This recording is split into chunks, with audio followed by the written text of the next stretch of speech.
कि हालातों से हार जाने वाला मत समझना, कि हालातों से हार जाने वाला मत समझना, कि अगर आज हवा तेरी है, कि अगर आज हवा तेरी है तो कल तूफान मेरा होगा। ठीक है, welcome back to my channel Raj study group. आज हम लोग स्टडी करने वाले हैं क्लास 10th का चैप्टर फर्स्ट है हमारा सत्ता की साझेदारी। सत्ता की साझेदारी जो पॉलिटी का चैप्टर है। ठीक है दोस्तों, सत्ता की साझेदारी, पावर शेयरिंग। तो हम सबसे पहले जानते हैं, थोड़ा सा आप लोग वैसे ही बता देते हैं कि आखिर पॉलिटी है क्या। ठीक है, तो राज्य की समस्त गतिविधियों का व्यवहारिक अध्ययन करना ही हमारा पॉलिटी कहलाता है, या राज्य व्यवस्था या राजनीति कहलाता है। राज्य की समस्त गतिविधियों का व्यवहारिक अध्ययन करना हमारा क्या कहलाता है दोस्तों? पॉलिटी कहलाता है, यानी कि राज्य व्यवस्था कहलाता है। थोड़ा सा जान लेते हैं कि पॉलिटी शब्द की उत्पत्ति कहाँ से हुई। तो यूनानी भाषा के हमारा यूनानी भाषा से पोलिस नाम के शब्द से उत्पत्ति हुई, इसका पॉलिटी का उत्पत्ति हुआ है। आज ज़्यादा इसमें विशेष नहीं स्टडी करने वाले हैं, मेरे लोग सब स्टडी करने में क्या सत्ता की साझेदारी, पावर शेयरिंग क्या होती है उसके बारे में हम जानेंगे। इसमें मेरे रूप से हम पढ़ेंगे दोस्तों बेल्जियम में सत्ता की साझेदारी कैसे हुई थी, क्या क्यों जरूरी है, ये सारे के सारे पढ़ेंगे। कि अगर मान लीजिए कि सत्ता की साझेदारी मतलब कि अगर नहीं हुई तो इसका परिणाम क्या होगा, अगर सत्ता की साझेदारी में सब मतलब कि सत्ता की साझेदारी होगी तो इसका लाभ क्या होगा, सारी की सारी चीज़ इसके बारे में डिस्कस करने वाले हैं दोस्तों। इसमें मेरे रूप से बेल्जियम और श्रीलंका के बारे में हम लोग स्टडी करने वाले हैं। किसके बारे में स्टडी करने वाले हैं? बेल्जियम और श्रीलंका के बारे में स्टडी करने वाले हैं। तो चलिए दोस्तों हम स्टार्ट करते हैं कि आखिर सत्ता की साझेदारी कहते हैं किसको, पावर शेयरिंग कहते हैं किसको। थोड़ा सा आपको हम सिंपल में आपको बता देना चाहते हैं कि तो सत्ता, जैसे आप लोग मतलब कि अगर सिंपल फॉर्म में समझे तो एक राजा जो होता है अपने बेटे को उत्तराधिकारी घोषित कर देता है, यानी कि उसका जो सत्ता होता है, जैसे राजा बैठता है अपने विरासत पर, ठीक है, तो सत्ता होती है उसकी, और उसका बेटा को अपना उत्तराधिकारी बना देता है, यानी कि अपने मरने के बाद मतलब अपने बेटे को बैठा देता है, अपने विरासत पर बैठा देता है, यानी कि उसी को क्या कहते हैं? सत्ता कहते हैं। लेकिन वो राजा हो गया, लेकिन हम इस देश के बारे में पढ़ने वाले कि आखिर देश में रहने वाले उस देश के जितने भी वर्ग के व्यक्ति जो होते हैं उसमें सत्ता की साझेदारी उनका भी कैसे कैसे होता है, थोड़ा पढ़ेंगे हम लोग। तो थोड़ा सा देखिए दोस्तों क्या कहते हैं, जब किसी देश की सत्ता में उस देश के अंदर रहने वाले, जब किसी देश के सत्ता में उस देश के अंदर रहने वाले सभी वर्गों को शामिल किया जाता है। क्या किया जाता है? सभी वर्गों को शामिल किया जाता है। जैसे कि बात करें सभी वर्गों को हिंदू होना चाहिए, मुस्लिम, सिख, ईसाई, बौद्ध, जितने भी धर्म के लोग हैं वो सभी लोग सत्ता में यदि मतलब क्या शामिल किया जाता है या तो उसे हिस्सेदारी दिया जाता है, पार्टनरशिप दिया जाता है, तो और मिलकर के शासन की व्यवस्था को चलाते हैं, और सभी लोग आपस में जब मिलकर के शासन की व्यवस्था को चलाते हैं तो इसे हम सत्ता की साझेदारी कहते हैं। क्या कहते हैं दोस्तों? सत्ता की साझेदारी कहते हैं। मान लीजिए सपोज करो सत्ता की साझेदारी सपोज करो कि ना मिले किसी को, किसी विशेष वर्ग, किसी एक सिंगल विशेष वर्ग को मिले, और बाकी जो जितने धर्म के लोग जो रहने वाले हैं उनको सत्ता की साझेदारी ना मिले, तो उसका परिणाम क्या होगा? ये आगे हम बेल्जियम की कहानी जब पढ़ेंगे तो उसमें पढ़ेंगे, श्रीलंका की कहानी जब पढ़ेंगे तो उसमें पढ़ेंगे हम। तो मेनली रूप से भी जानते हैं कि अगर सत्ता की साझेदारी अगर मतलब कि इसका फायदा क्या है, तो भाई साहब सत्ता की साझेदारी में अगर मेनली रूप से बात करें तो सभी वर्गों के लोगों को शामिल किया जाएगा। तो जब सभी वर्गों के लोगों को शामिल किया जाएगा तो उनके सभी जितने भी वर्ग होंगे तो सभी के एक अलग अलग नेता होंगे, तो उनके बारे में सोचेगा, उनके व्यक्तित्व विकास के बारे में सोचेगा कि कैसे उनको प्रोग्रेस किया जाए, क्या उनको प्रॉफिट मिलेगा, क्या उनको बेनिफिट मिलेगा, उनके बारे में सोचेगा। तो सभी नेता होंगे, सभी अपने अपने वर्ग के बारे में सोचेंगे, तो भाई साहब इससे क्या होगा कि कहीं ना कहीं आपस में जो तनाव होगी वो कम होगा। क्या होगा? तनाव कम होगा। और तो और मतलब क्या होगा कि गिरी हुई जैसी समस्या नहीं होगी। कहने का अर्थ होता है, जैसे बेल्जियम की कहानी अभी पढ़ाएंगे आगे, उसमें बहुत अच्छा से डिस्क्राइब करेंगे कि मान लीजिए सपोज करो सिर्फ और सिर्फ क्या हो जाए, सिर्फ और सिर्फ मानते हैं हिंदू का ही मतलब उस शासन व्यवस्था में हिंदू लोग ही सिर्फ बैठे हुए हैं, बाकी जितने धर्म के लोग हैं उनके शासन में कोई साझेदारी, कोई पार्टनरशिप नहीं है। तो उससे आखिर परिणाम क्या होगा हम आगे बेल्जियम की कहानी जब पढ़ेंगे तो उसमें हम पढ़ेंगे। ठीक है दोस्तों, थोड़ा सा देख लेते हैं क्या सत्ता की साझेदारी से निम्नलिखित लाभ है। सत्ता की साझेदारी से क्या है? निम्नलिखित लाभ है। तो सत्ता की साझेदारी से देश में रहने वाले किसी भी वर्ग के व्यक्ति को बेगानीपन का एहसास नहीं होगा। क्या होगा? बेगानीपन का एहसास नहीं होगा और सभी वर्ग के लोग आपस में मिलजुल कर रहेंगे। क्या रहेंगे दोस्तों? सभी लोग आपस में मिलजुल कर रहेंगे। और क्या होगा दोस्तों? सत्ता की सरदारी से देश में कभी भी गृह जैसी समस्या नहीं होगी। देश में कभी भी गृह जैसी समस्या नहीं होगी। और क्या हो सकता है? सत्ता की सरदारी से विभिन्न समुदाय के बीच टकराव नहीं होगी। विभिन्न समुदायों के बीच क्या होगी? टकराव नहीं होगी। ठीक है दोस्तों, अब हम पढ़ेंगे कि आखिर बेल्जियम के बारे में थोड़ा सा स्टडी करने वाले। ये बेसिक थोड़ा सा बता दिया आपको, क्योंकि सत्ता की साझेदारी क्या होती है। अब मेनली रूप से इसका पढ़ना है इसके बेल्जियम और श्रीलंका के बारे में, और फिर सत्ता की साझेदारी आगे डिस्कस करने में अच्छा से डिस्कस करेंगे। इतना नोट करो दोस्तों, उसके बाद हम पढ़ते हैं बेल्जियम के बारे में। नोट कर लिया दोस्त। अब हम कंटिन्यू करते हैं क्या? बेल्जियम के बारे में स्टडी करने वाले हैं। क्या किसके बारे में? बेल्जियम के बारे में स्टडी करने वाले हैं। तो बेल्जियम के बारे में थोड़ा जानते हैं, इसकी कहानी क्या क्या हुई थी दोस्तों, और सत्ता की साझेदारी करना क्यों इसके लिए जरूरी पड़ गया, या क्यों ना किया तो इसके लिए क्यों भारी पड़ गया। सारी की सारी चीजें इसमें पढ़ने वाले हैं। तो चलिए दोस्तों स्टार्ट करते हैं हम क्या। तो सबसे पहले जानते हैं कि बेल्जियम के बारे में। तो बेल्जियम जो दोस्त है वो यूरोप महाद्वीप का एक छोटा सा देश। क्या है दोस्तों? यूरोप महाद्वीप का एक छोटा सा देश है। अगर आपको महाद्वीप के बारे में पता नहीं है कि महाद्वीप किसे कहते हैं, तो भाई साहब इससे पहले वाले क्लास में आपने पढ़ चुका हो कि महाद्वीप जो होता है जहाँ पर भूमि, जहाँ पर लैंड बहुत अधिक मात्रा में होती है, उसी को हम कॉन्टिनेंट कहते हैं। और कॉन्टिनेंट 7 प्रकार 7 है। कॉन्टिनेंट कितने हैं? 7 है। बता दे अरे भाई साहब, बता दे। चलो भाई बता ही देते हैं। एक कॉन्टिनेंट का नाम है हमारा एशिया, दूसरा कॉन्टिनेंट है हमारा अफ्रीका, तीसरा कॉन्टिनेंट का नाम है नॉर्थ अमेरिका, चौथा कॉन्टिनेंट का नाम है हमारा साउथ अमेरिका, और एक है हमारा यूरोप, जो कि यूरोप में ही हमारा बेल्जियम और बहुत से कंट्री आते हैं, और एक हमारा है ऑस्ट्रेलिया, और एक है हमारा अंटार्कटिका। साथ के साथ में हमारा कॉन्टिनेंट है, तो उसी में से एक यूरोप कॉन्टिनेंट है। उसी कॉन्टिनेंट का हमारा बेल्जियम क्या है? छोटा सा देश है। क्या दोस्त? छोटा सा देश है। छोटा सा देश है बोले तो हरियाणा राज्य है। हरियाणा राज्य से भी क्या है? छोटा है। हरियाणा की जनसंख्या बात किया जाए तो 2.5 करोड़ होंगे, और 2.5 करोड़ से भी भाई साहब छोटा देश है। मान लीजिए कुछ करोड़, अगर 2.5 करोड़ है हरियाणा की जनसंख्या, तो उससे आधा की जनसंख्या में बेल्जियम जैसी कंट्री बसी हुई है। इतने छोटा कंट्री है। ठीक है, उसके बारे में वो स्टडी करने वाले हैं। आप थोड़ा सा जानते हैं बेल्जियम का है दोस्तों, यूरोप महाद्वीप का सबसे छोटा सा देश है। और क्या है? हरियाणा राज्य से भी छोटा है। कैसा? हरियाणा राज्य से भी छोटा है। अब जानते हैं इसका सीमा कहाँ से, इसका सीमा कहाँ से लगता है, बॉर्डर इससे कहाँ से लगता है। तो फ्रांस हो गया, इंग्लैंड हो गया, जर्मनी हो गया, और क्या हो गया? लक्समबर्ग हो गया। फिर से याद कर लेते हैं दोस्तों, इसका सीमा जो है फ्रांस हो गया, इंग्लैंड हो गया, जर्मनी हो गया, और लक्समबर्ग है। कौन है? लक्समबर्ग। फ्रांस हो गया, इंग्लैंड हो गया, जर्मनी हो गया, लक्समबर्ग। 4 देशों से इसका सीमा लगता है बेल्जियम का। अब आगे हम जानते हैं कि इसका जातीय बनावट कैसी है। तो बेल्जियम में दोस्तों जातीय बनावट जो है वो काफी जटिल है। क्या है दोस्तों? काफी जटिल है। कहने का अर्थ है वहाँ पर अलग अलग समुदायों को, अलग अलग वर्गों के, अलग अलग जातियों के लोग वहाँ पर पाई जाती है। और जब अलग अलग जातियों के लोग पाए जाएंगे तो भाई साहब वहाँ पर सत्ता की साझेदारी होना जरूरी हो जाती है। अगर सत्ता की साझेदारी नहीं होगी तो काफी यार वार जैसी स्थिति हो जाती है, गृह जैसी स्थिति हो जाती है। आगे पढ़ेंगे, हुआ भी है यार, जरा लेसन लगो। तो जानते हैं हम थोड़ा सा कि आखिर फ्लेमिश इलाका जो है इसका, बेल्जियम का जो फ्लेमिश इलाका है वहाँ पर 59% लोग डच रहते हैं। क्या रहते हैं दोस्तों? 59% वहाँ पे डच भाषा बोलते हैं। क्या बोलते हैं? 59% लोग वहाँ पे डच भाषा बोलते हैं।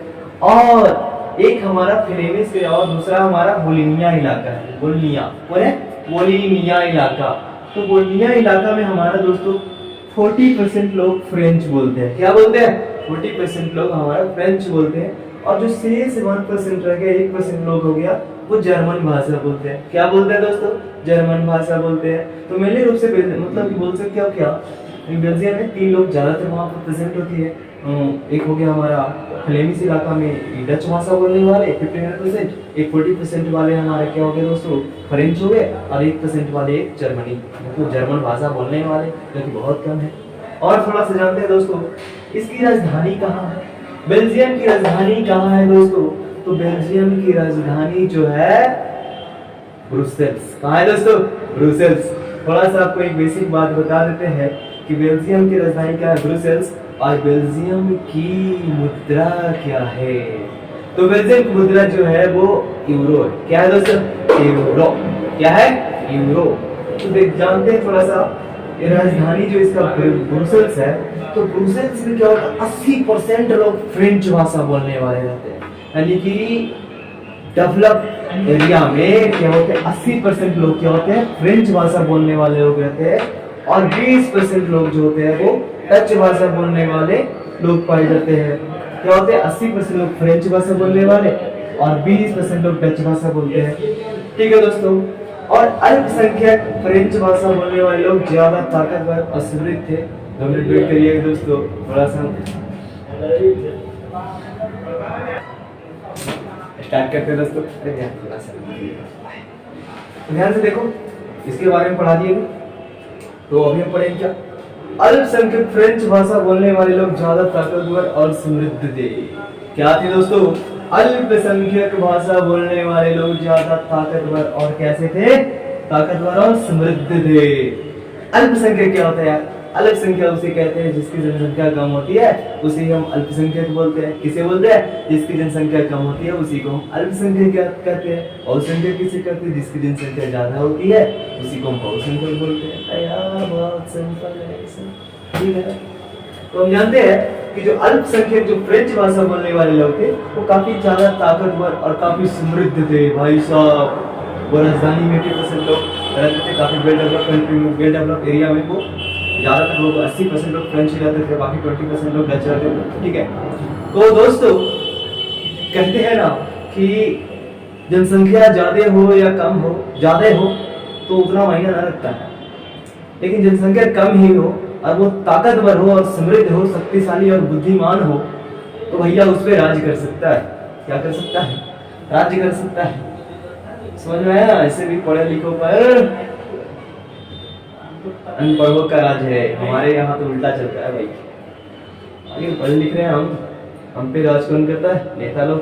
पैसा उनकी देखोगे क्वालिफिकेशन, 4वीं फेल, 3री पास, मैट्रिक फेल, भाई साहब हम हुए ग्रेजुएट, पोस्ट ग्रेजुएट, भाई साहब अभी तो उनके गुलाम ही है वहाँ पे। 3री फेल होकर के शासन चला रहे हम, भैया ग्रेजुएट होकर इधर पढ़ा रहे। चल आगे देखिएगा, अल्पसंख्यक फ्रेंच भाषा बोलने वाले लोग ज्यादा ताकतवर और समृद्ध थे। तो भाई साहब जब ज्यादा ताकतवर और समृद्ध होंगे तो कहीं ना कहीं जो ज्यादा लोग वहाँ पर प्रेजेंट होंगे, जैसे डच है 59%, तो उनको काफी जलन होगी। क्या होगी, जलन होगी कि इसकी जनसंख्या क्या है, कम है, इसकी यहाँ पर रहने वाले फ्रेंच भाषा जो फ्रेंच लोग हैं वो कम है, फिर भी वो ज्यादा ताकतवर है, ज्यादा समृद्ध है, ज्यादा बुद्धिमान है, उसके पास संसाधनों की कमी ज्यादा है, उनके पास औद्योगिकरण ज्यादा है, वो उनके पास फैक्ट्रियां ज्यादा है, उनको रोजगार के अवसर ज्यादा है। तो कहीं ना कहीं यार जो इससे इसका जो अधिक भाषा जो बहुसंख्यक लोग हैं, डच भाषा बोलने वाले लोग हैं यार, इनसे नफरत करने लगे, इसे जलेंगे भाई साहब, क्योंकि ऐसे भी जो लोग आगे बढ़ता है जलने वाले हजार हो जाते हैं या नहीं, बता दे। इतना नोट करो, आगे हम थोड़ा सा पढ़ते हैं बेल्जियम के बारे में, और है कुछ नोट कर लो यार।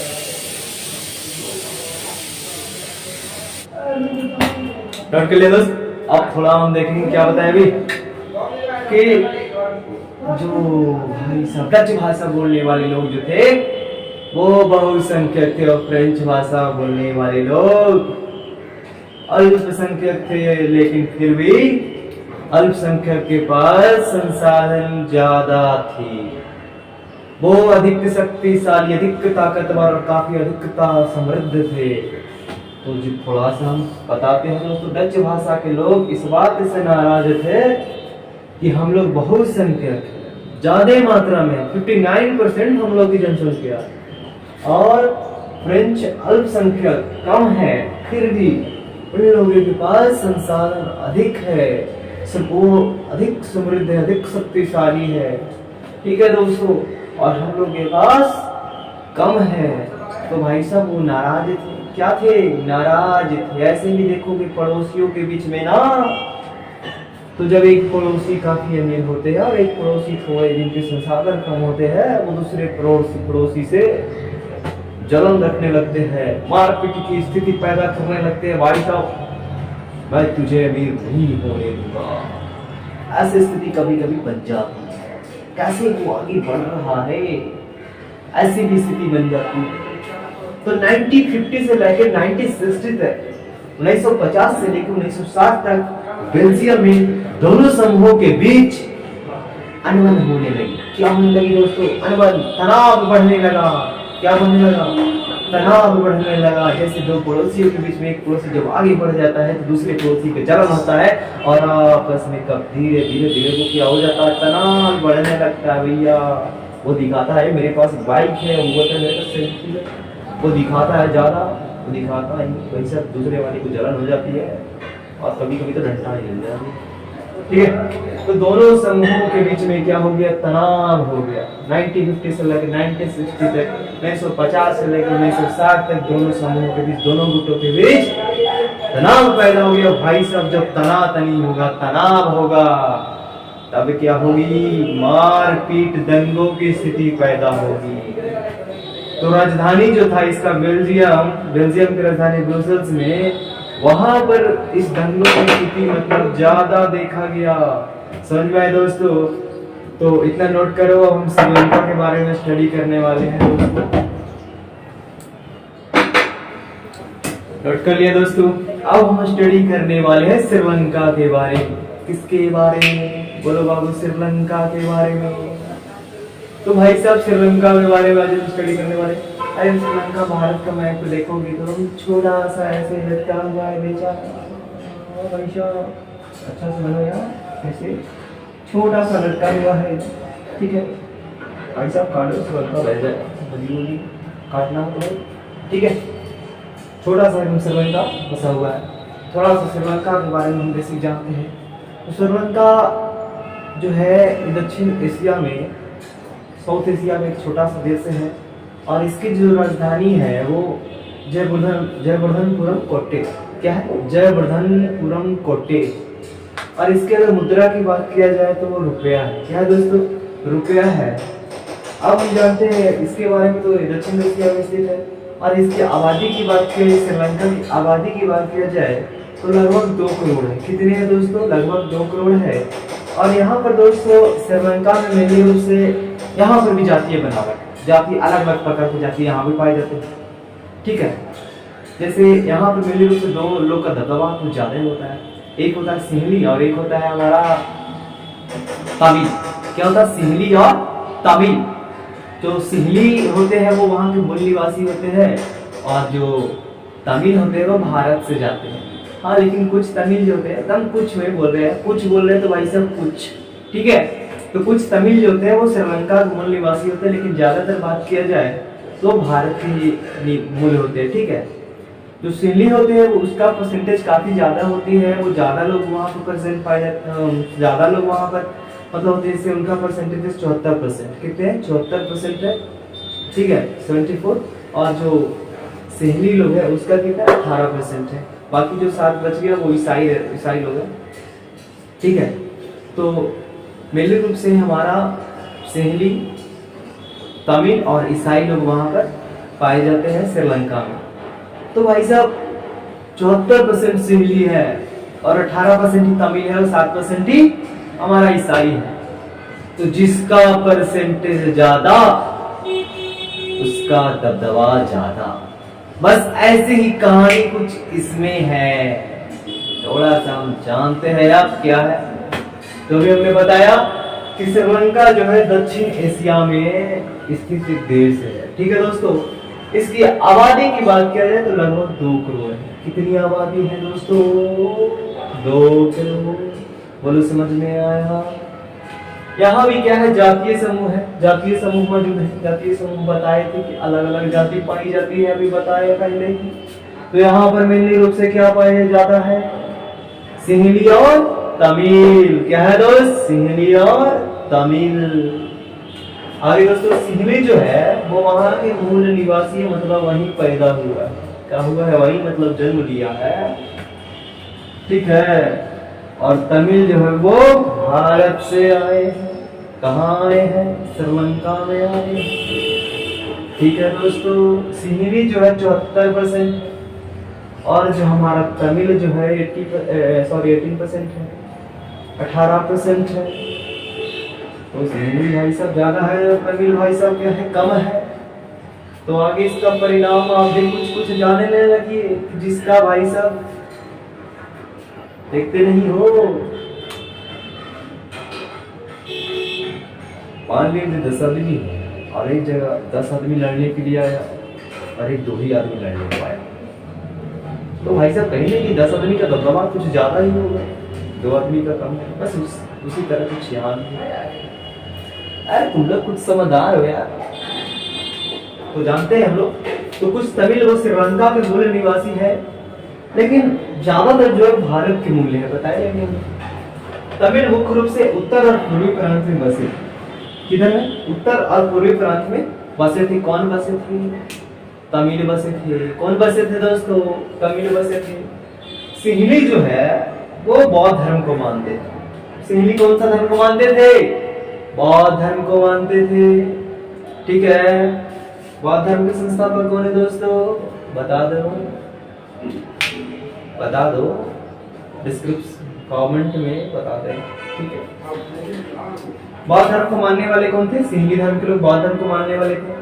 और तमिल जो थे वो बौद्ध धर्म को मानने वाले नहीं थे, वो तो हिंदू और मुस्लिम धर्म को मानने वाले लोग थे, तमिल थे। ठीक है, और ईसाई जो थे वो 7% ईसाई लोग जो थे। ईसाई तो भाई खुद का उसका धर्म है, ईसाई धर्म तो कोई मानेंगे। ठीक है, और सिंहली और तमिल दोनों बोलते थे। ईसाई ईसाई क्या बोलते थे? सिंहली बोलते थे और तमिल दोनों भाषाओं बोलते थे। कौन बोलते थे?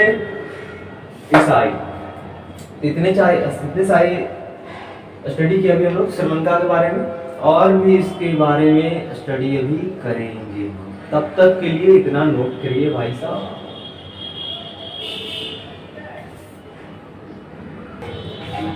नोट करिए दोस्त। अब हम थोड़ा सा देखते हैं क्या श्रीलंका के बारे में थोड़ा और जानते हैं। यहाँ ये स्वतंत्र हुई 1948 में। जैसे हमारा देश का आजाद हुआ था, कब स्वतंत्र हुआ था? 15 अगस्त 1947। तो उसी तरह से श्रीलंका भी स्वतंत्र हुआ था 1948 में। और जैसे स्वतंत्र हुआ तो सिंहली समुदाय जो था उसका दबदबा था वो बढ़ गया। क्या हो गया दोस्तों? बढ़ गया। और 1956 में 1956 में एक कानून बनाया। क्या बनाया गया? कानून बनाया गया जिसके तहत सिंहली भाषा को मतलब कि क्या एकमात्र भाषा घोषित कर दिया। सिंहली भाषा को एकमात्र राजभाषा घोषित कर दिया गया। एकमात्र राजभाषा। तो भाई साहब जब एकमात्र राजभाषा सिंहली को सब घोषित कर दिया गया तो उसके जो लोग रहने वाले थे, जैसे कि हमारा कौन है? तमिल लोग। तो तमिल लोग को तकलीफ होगी ना, क्योंकि तमिल को प्रेरित क्यों न किया जाए। सरकार आ रही है, राजनीतिक पार्टियां आ रही है, 1956 में कानून बनाया और सिंहली को क्या बना दिया गया? एक उसका राष्ट्रभाषा या तो राज्य भाषा उसको घोषित कर दिया गया। और तमिल को कुछ नहीं विचार किया जा रहा है। राजनीतिक पार्टियां और सरकार जो थी वो बौद्ध धर्म को क्या संरक्षण दे रही थी, उसको आगे बढ़ा रही थी, उसके प्रचार प्रसार करा रही थी कि वो देश में बौद्ध धर्म क्या हो गया उसका बढ़े। ठीक है, और क्या कर रही थी? संरक्षण दे रही थी। और रोजगार में सिंहली को मतलब क्या कर रहा था? वो उसको प्राथमिकता दे रही थी। भाई साहब सबसे पहले अगर किसी को जॉब के अवसर प्राप्त होगी तो वो सिंहली को भी मिलेगा, और बाकी जो बचा खुचा रहेगा मिलेगा भाई साहब किसको? तमिल का। तो कहीं ना कहीं तमिल लोगों के साथ क्या हो रही थी? अन्याय हो रही थी।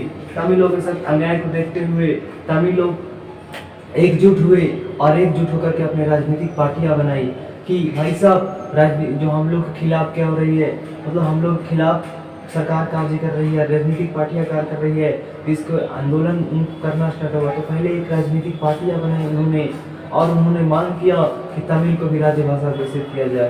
तमिल को क्या घोषित किया जाए? राजभाषा घोषित किया जाए।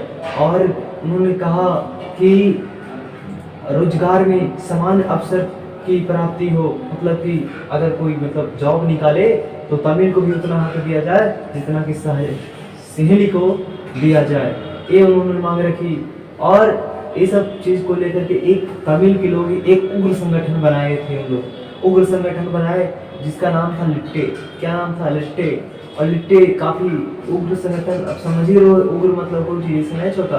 जैसे गाँव में नहीं एक लड़का को कहते हैं छौड़ा बदमाश हो गया, उग्र हो गया, मतलब कि क्या बदमाश हो तो मारा पीटी करे वाला हो गया।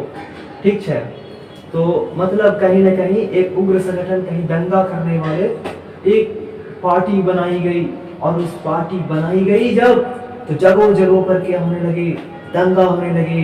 क्या होने लगा दोस्तों, दंगों मारपीट होने लगे।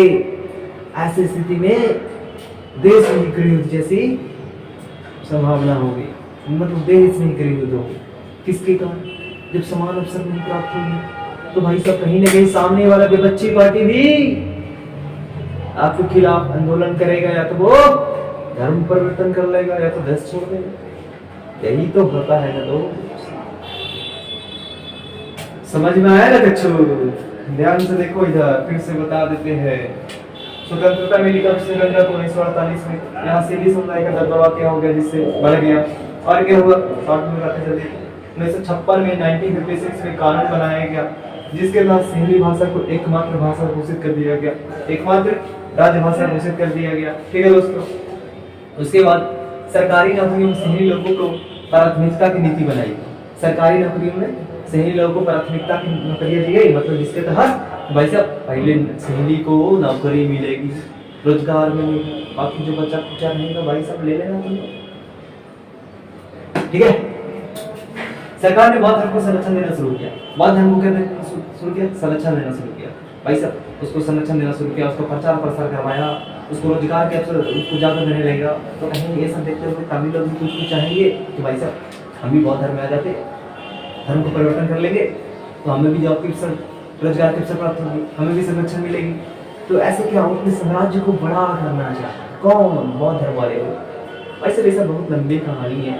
अंग्रेज भी आए थे तो पहले हमारे देश में धर्म परिवर्तन नहीं करना है यार। धर्म परिवर्तन करने से बहुत कुछ होता है, उसके बारे में विस्तार से वीडियो में बताएंगे। ठीक है, चलो देखते हैं।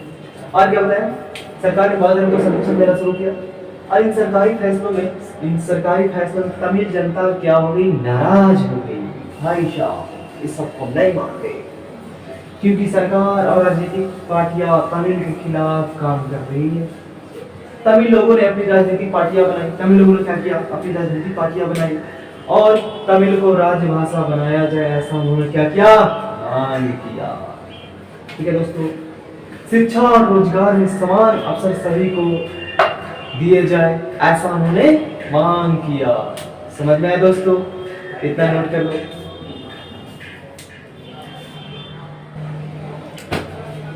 नोट कर लिया दोस्त, देखते हैं आगे हम।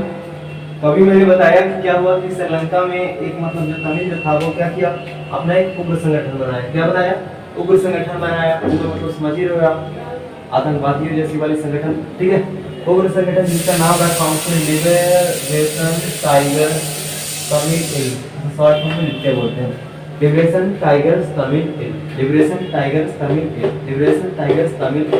क्या रखा दोस्तों, तो उसका नाम रखा उग्र संगठन बनाया। और वो जगह जगह पर क्या करने लगी, वो जगह जगह पर वो दोनों समुदाय के बीच दंगा होने लगी। क्या होने लगी, दंगा होने लगी, टकराव हो गई। और टकराव भाई साहब हो गई तो वो श्रीलंका में गृह युद्ध हो गई। क्या हो गई, गृह युद्ध हो गई। कई लोग आपस में मार काट करने लगे। क्या करने लगे दोस्तों, आपस में मार काट करने लगे। वो उसको मारना, वो उसको मारना, मतलब और वहां शांति भंग हो गई। ठीक है, मारपीट में कोई थोड़ी व्यवस्था है, खून की लहू चल रही, समझे। तो गृह युद्ध हो गई, बहुत जानी गई यार। किसके लिए, अभी बताया मैंने इससे पहले। उसके बाद वर्ष 2009 में नित्य संगठन का अंत हुआ और फिर श्रीलंका में शांति का माहौल स्थापित करने की कोशिश की गई। ये थी, हम बेल्जियम की कहानी थोड़ा बताए और श्रीलंका के बारे में बताए, क्या क्या हुआ, क्या क्या नहीं हुआ, उसके बारे में आगे हम बताएंगे अभी कि बेल्जियम द्वारा अपनाया गया फिर मॉडल क्या क्या है। आगे बहुत सारी चीज़ के बारे में डिस्कशन करने वाले हैं दोस्तों, इतना नोट करने से। और अब मिलते हैं नेक्स्ट वीडियो में। ठीक है, ओके बाय, जय हिंद।